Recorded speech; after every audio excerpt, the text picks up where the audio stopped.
Mom set us side by side for dinner. We ate.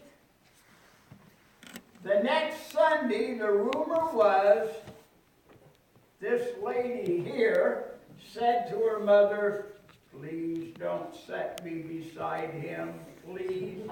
Anywhere but beside him." You want my attitude? I could care less as long as the plate was there with food. I didn't care where she sat. I wasn't interested. Then along about September, I got a challenge from somebody that if they got her in the middle of the front seat on my 52 Chevy, I would be afraid to put my arm around her. You like challenges? We went to the ice cream shop, driving along, and I flopped my arm over and drove, and she did not throw it off. So it stayed. And all of a sudden, she didn't like the door anymore. She started sitting in the center. And 6 months later, you young folk keep this in mind. You can't do it like I did then. Try to get down on your knees in the front of a car with the steering wheel in your back to ask her to say, "Will you marry me?" Because she was staying at Ken and Susie's house. They were gone. And I parked out front, and I wanted to go in and ask her inside, but she wouldn't let me in. It was inappropriate for a single fella to come in a house with a single girl. So I scrunched in that Chevy and I said, "Will you?" And 9 months later, we both said, "I do." 56 years ago. So, we have had an interesting 56 years. Both of us are firstborn. Firstborns want to rule the roost. 56 years of combating who rules the roost. I've won some and lost some. We decided, well, God called me to the ministry before we got married. She was in Bible college to be a missionary. I asked her if she would change to be a pastor's wife. She said yes. We were married. And we headed for seminary. The second year of seminary, we came home to Ohio to the family's Christmas. And we drove in the driveway about 2 o'clock in the morning, and Suzanne come out to the car and told us that her little sister had been hit and killed. December 22nd. What did she die here? December 22nd. Why would God do things like that? I have no idea.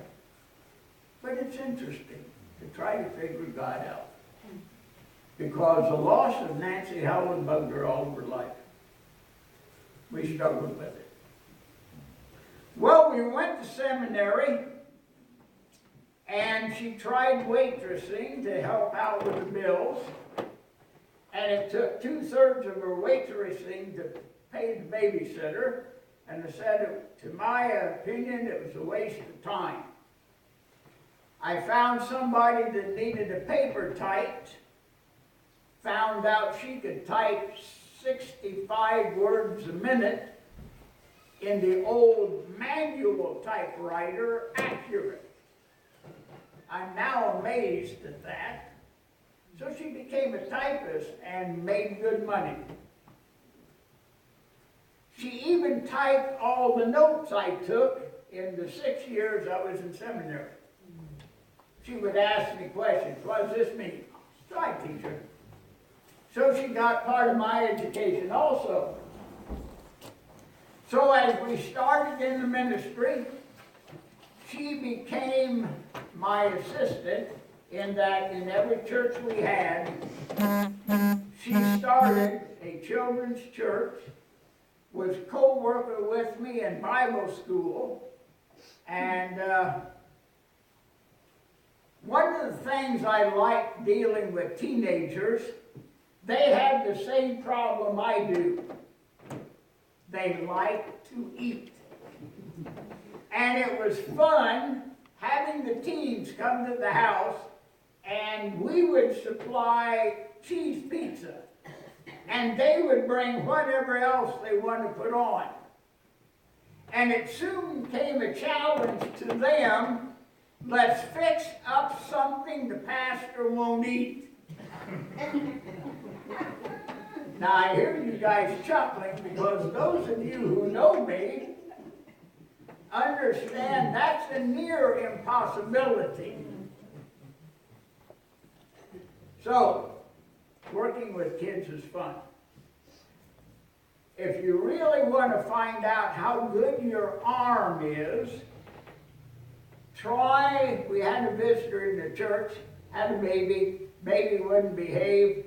We didn't have a nursery at the time, so after Sunday school, I picked up the baby and was carrying it around showing it to everybody, and the baby calmed down, so I thought I'll hold the baby through the song service. I did my own song leading and all that, and when I got ready to go into the preaching, I looked down, poor baby sound asleep. Now I know if you give the baby back to mom, it's going to squall, right? So I held the baby all through my sermon. Now, if you've done that, how's your arm going to feel with an hour and 10 minutes of holding the baby? Mom was thankful. I love kids that much to do it. So we have had a ball working in the church. The other thing, she loved music. It was interesting what God does when you get saved. Because as a teenager, unsaved, I loved Elvis and the boys and girls. When I accepted the Lord, all of a sudden, I started liking classical music. This character out had 13 style training. Before we went to seminary, we had to see the harmony from the balcony. That's the place to go. Then you can get up to the railing because I don't have a height problem. Yeah, she sat in the seat. I was up railing. I wanted to see which instrument made music. Oh, those kettle drums are interesting. What sound it makes? Beauty. So in the first church, it says,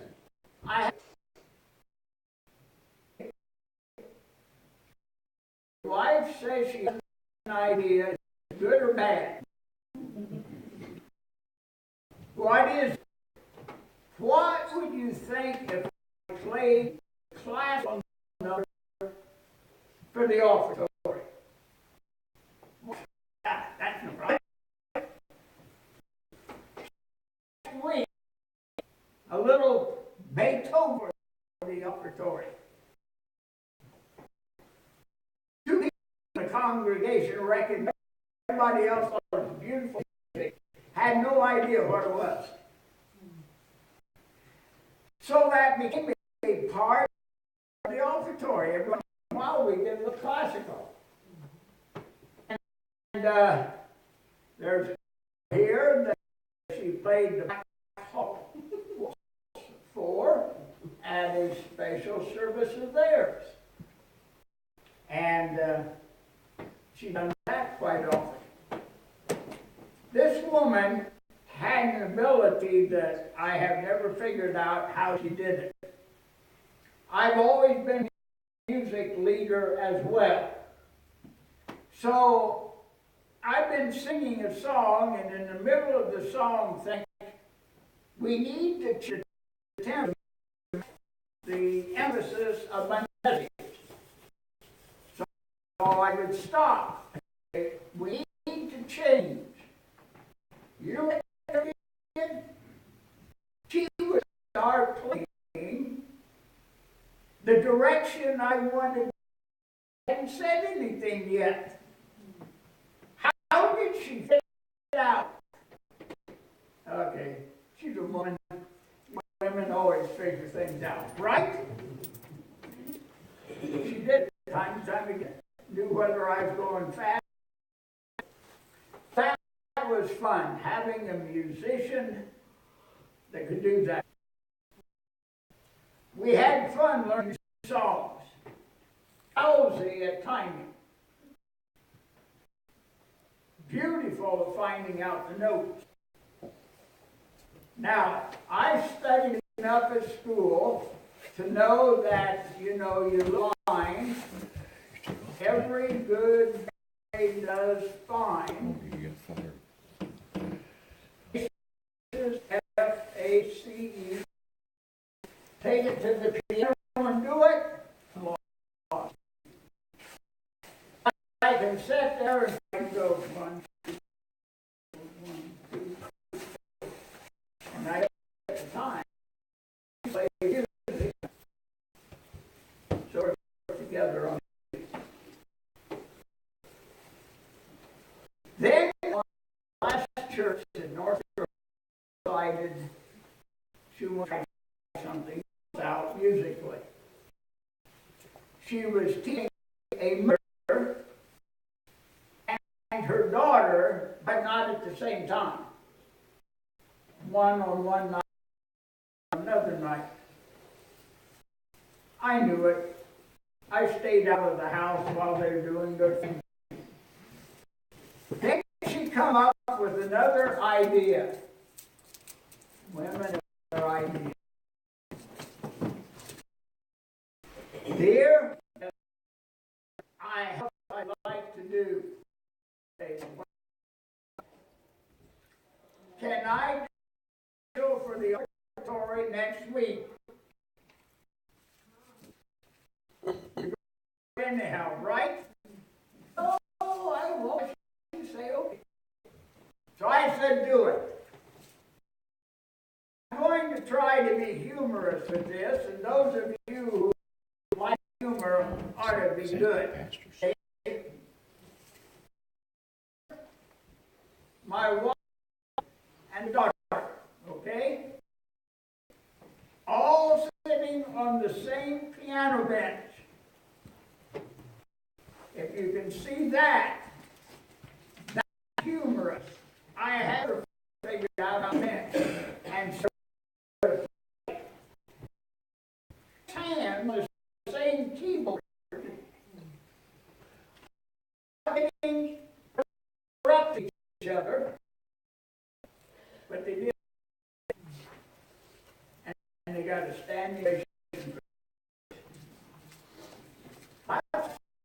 Goofy character would do. Had a desire to be interesting.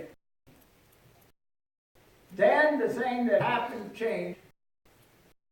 You all lost Stephen to lung cancer, and that hit her hard. And then a year and a half, she got lung cancer herself. As far as I'm concerned, she quit. She wouldn't do therapy, wouldn't take care of herself the way she should. As far as I'm concerned, I'm home to be with the Lord then. I didn't want to. Emotionally, she was no longer with me. While she was at the nursing home, God opened up doors at the nursing home. Bible for love it. They love it at the nursing home. I'm going to continue and say not there because there are people in business. And I'm going to continue. I know she would approve of it. The last month and a half was tough. The first Friday in November, she had the stroke. The stroke took her voice, her ability to eat, and her memory. And when that goes, you don't have much left. And so at the hospital, I told her to her face, "You're free to go home, and I want to with the Lord. The Lord, you're free to take her." And says she's ready. Heart says so. Now, after that, she's with the Lord. I find out lonely with her gone is different than lonely with. So, I'm here. I'm going to keep going, and God takes me home. I'm thankful anymore. God gave us 56 years, and I'm thankful for everyone. I'm thankful for the family I met, and the fun we've had, and all that's going with it. And I'm thankful that you all could get here to share this time. That we have a happy, happy, happy marriage day. There's a time I liked to wrong her neck when she said, "I'm on a motorcycle with you guys." Never. I wanted to fly. I'm not going to fly. That makes me sick. Woman, ruin all those nice, fun things I wanted to do. But I have to remind myself, do you ever feel how fast we're going to fly eternal state? We're going to be, okay? It was on the Emmaus road. It was instantly inside the room with her woman was. That's better than any plane or rocket we have. That's my style. So I have to look a little bit to get. I'm anxious for heaven. I'm 56 years with her. Now, I'm going to review, want to share a little bit about before those 21 years that I did out, or some of the others. Let's hear from the family.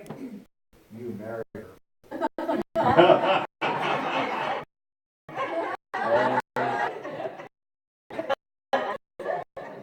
That's a surprise. Because 8 children, and the 4, they were thinking she was going to be an old maid. Right?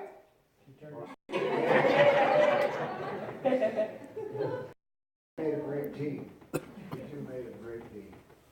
I have to say that as I look back, she fulfilled the needs I had as I came from family and helped me adjust so that I could be the person I am.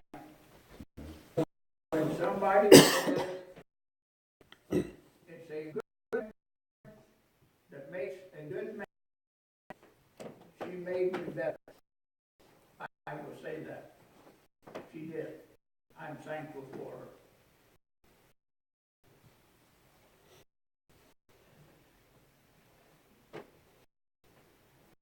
John, Yes.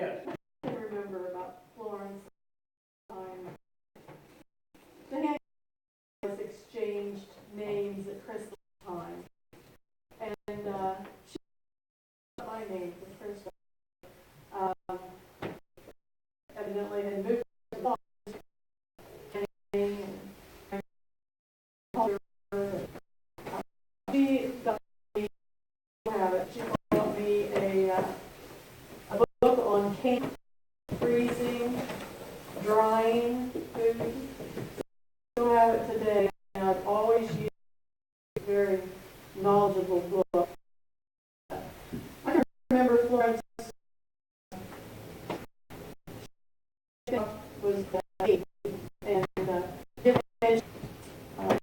last book rug. Florence was very caring, and if there's anything that you needed, or knew that you needed something, I would go out of her way to try to get it for you. She was a good prayer warrior. She loved her family. She was always proud of 2 children. She was a good mom. She liked me, and I knew she liked me. She did it very well for me, but she thought it was awesome. She's probably glad I married her. So I'll miss her. When you talk about her being the way she is, you should have heard her say, I me, and out for a motorcycle ride in the backyard. Yes. I heard that very specifically for quite a while.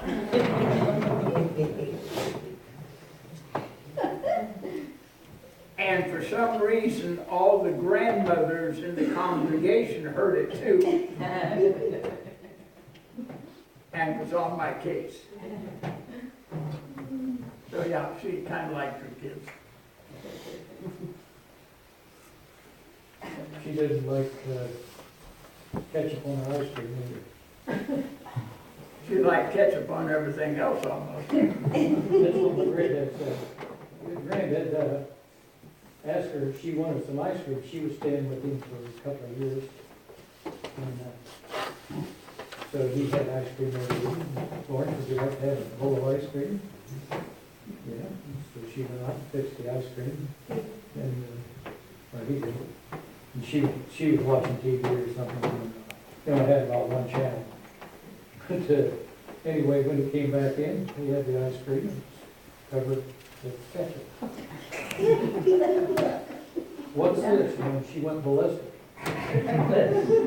He said, well, you put it on everything else. He came from a different era. 1876. Yes. Yes, sir. He wasn't used to her, and she became well used to him. He had a sense of humor. Yes. Yeah, we enjoyed it. I've laughed about that a lot of years, you know. She liked White Castles. Every now and then I'd come up there and visit, and I'd bring White Castles to her. She liked the White Castles. 38th wedding anniversary, we went to Indianapolis. I took her out on the 500 track. And that evening I said, pick the restaurant, anyone you want. Guess what she picked? White Castle. Guess how many she ate? 15.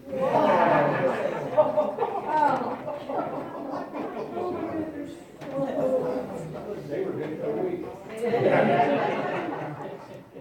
But if you call them a slider, she was angry at you. They're not sliders, they're White Castle. Dad started bringing them home back in the 40s. Sack every week. To get her White Castle. Yeah, I know. When I started dating her, I had to learn to eat them. Because she wanted to go to White Castle on her dates.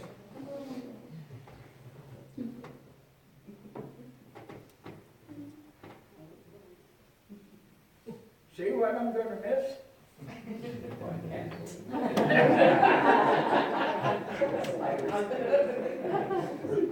Well, I can get White Castles, I just have to eat them by myself. Okay, if we have nothing else, let's get into some music. I've asked John to help us with some music, so step up, sir. I'm Florence's little brother, John.